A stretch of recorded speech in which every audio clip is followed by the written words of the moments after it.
Hello, Whovians, and welcome to my latest Doctor Who review, where today I continue my reviews of the Christopher Eccleston era with Dalek. So, the basic plot of Dalek is as follows. The Doctor and Rose arrive in 2012 to answer a distress signal and meet a collector of alien artifacts who has one living specimen. However, the Doctor is horrified to find out that the creature is a member of a race he thought was destroyed, a Dalek. So, Dalek. This is an amazing episode. This is quite possibly my favourite episode to star Christopher Eccleston. This could potentially be his best story. I'll let you know at the very end of the series, when I've reviewed the entire series, where I would place it. But this is definitely a contender for the best one. The reason I say that is because this is the one where Christopher Eccleston goes dark. This is Christopher Eccleston's best performance for me out of the entire series. I think this particular story, we get to really see the darker side of the Ninth Doctor. Obviously, the Time War was a massive piece of history that Russell T Davies invented for the show. The Ninth Doctor is almost very broken after the events of the Time War, and he's a much more hardened Doctor, he's a much more emotionally withdrawn Doctor, but this is the time where the Doctor really just unleashes his emotion, his rage. The very first moment when we see the Dalek in the cell, the Doctor goes nuts, and he just completely revels in the fact that the Dalek is broken, and he's laughing. He's like, "Oh, fantastic! Your thing's not working. Fantastic!" We really see this darker character come into play here, and Rose notices this as well. She realizes that the Doctor is turning into something really unlike himself, because what happens is Rose actually touches the Dalek, and because she's been traveling in time, she has picked up a load of energy or whatever, and it transfers to the Dalek and she gives it life. As well as the Dalek wanting to kill everything, it actually wants to be free. It wants to have its freedom and just go out into the stars. Rose realizes this, and Rose develops somewhat of a, not necessarily a relationship, but some kind of a sympathy towards the Dalek. And then when she sees the Doctor pointing a gun at the Dalek, about to kill it, it's a really powerful moment. And Rose manages to convince the Doctor that killing the Dalek is wrong. And she's like, "What the hell are you changing into?" And then the Doctor completely realizes that Rose was right, and it was like, I wasn't. Even the Doctor realizes, "Oh shit, I've gone too far this time." Again, this highlights the fact that the Doctor needs a companion. Needs a companion to pull him back whenever he goes too far. And this was definitely one of those moments. But Christopher Eccleston's performance in this episode is just incredible. It's groundbreaking. There's that brilliant dramatic moment where he's talking to the Dalek on the television, and he's screaming at it going, "Why don't you rid the world of your filth? Why don't you just die?" And then he spits out, and then the Dalek says to him, "You would make a good Dalek." I mean, that's a really great confrontation. I mean, all the scenes with Eccleston here are fantastic. He's just really acting his heart out as well. I mean, he knows everything that the Dalek is capable of, and he's trying to warn everybody in this base, but they just won't listen to him. Well, certainly Henry Van Statten won't listen to him. People who diss Christopher Eccleston for being a wrong choice for this role, you need to watch this episode, because this is the one that proved to me that this guy could play the Doctor. I like Billie Piper very much as Rose in this one. She gets quite a bit to do, and her performance is very believable. Especially with that moment when the Doctor thinks that she's dead. He thinks that the Dalek has killed her because she didn't make it through the doors. Although, obviously, we know that Rose is alive. But there's some great dramatic moments here. This one isn't the funniest of Doctor Who stories. It doesn't have a lot of light relief. It is quite serious, but I think it needed to be, because it was the reintroduction of the Daleks. As for the Dalek itself, it looks absolutely brilliant. I mean, the gold design and everything, it's got this brand new design, even though when we first see it, it looks kind of battered and everything, but then Rose gives it life, and obviously, there we go, there's the story. The Dalek goes off and starts killing everything again. And actually, the voice of the Dalek is done by Nicholas Briggs. He's a very talented voice actor, someone who's a bit of an inspiration to me, actually.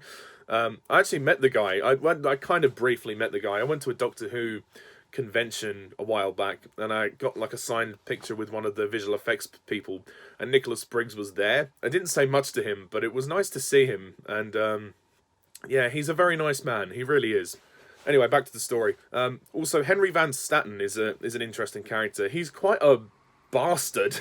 he's this kind of money grabbing bastard. He likes to exploit everything he finds that is extraterrestrial, and he even tries to capture the Doctor at one point, and he straps him up to this thing and strips the Doctor down. So Christopher Eccleston's topless, and he's examining him, and he realizes, oh wow, he's got two hearts and all of that. He really is this self-centered bastard, really, and he doesn't care about any of the staff that work for him and who die. And he just wants to make money. All he cares about is money. And rightfully so, they throw him away in the end. They throw him out and they have his memory erased. We also get the introduction of a character called Adam, who's played by Bruno Langley, who actually, that actor has appeared in Coronation Street before.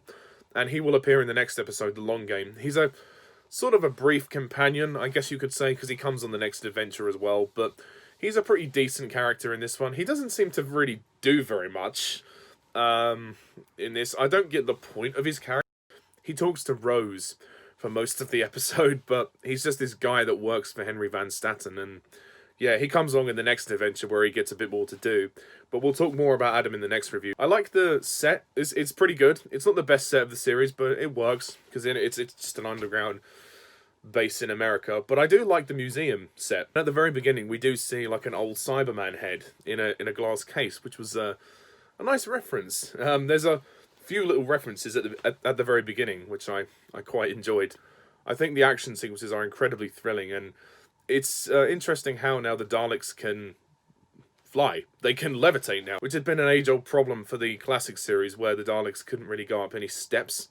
But now Russell T Davies decided, okay, we'll make them fly. We'll make them levitate.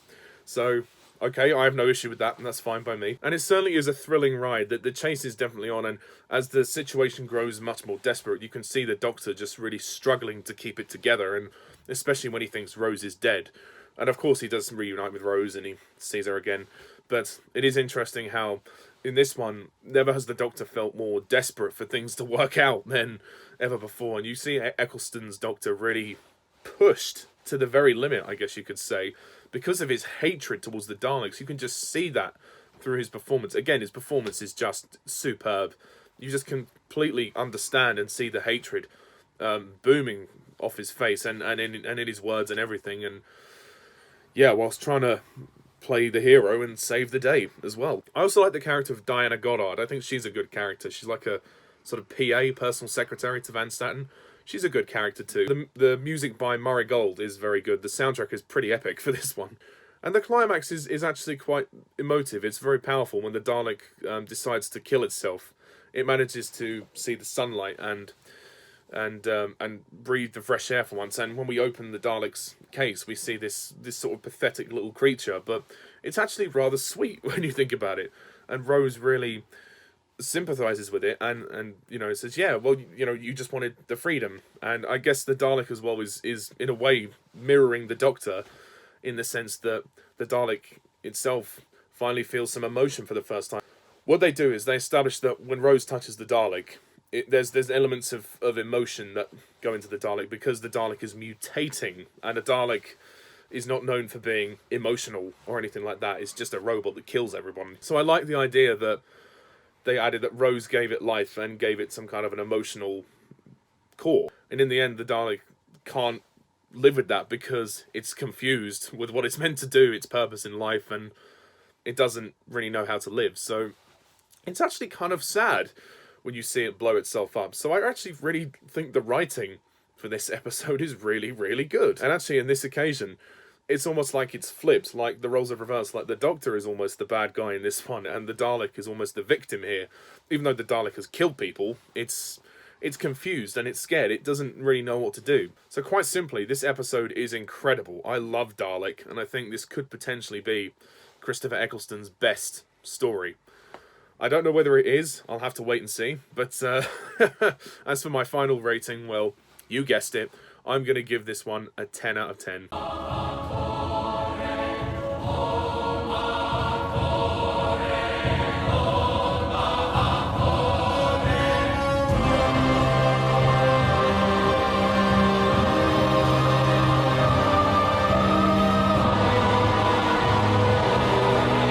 I can't think of much to fault with this one, really, to be honest. I really can't think of many issues I have with it. So anyway, thank you very much for watching my review of Dalek. What do you think of it? Please comment down below, let me know what you think, and stay tuned next time when I review The Long Game. So until next time, see ya.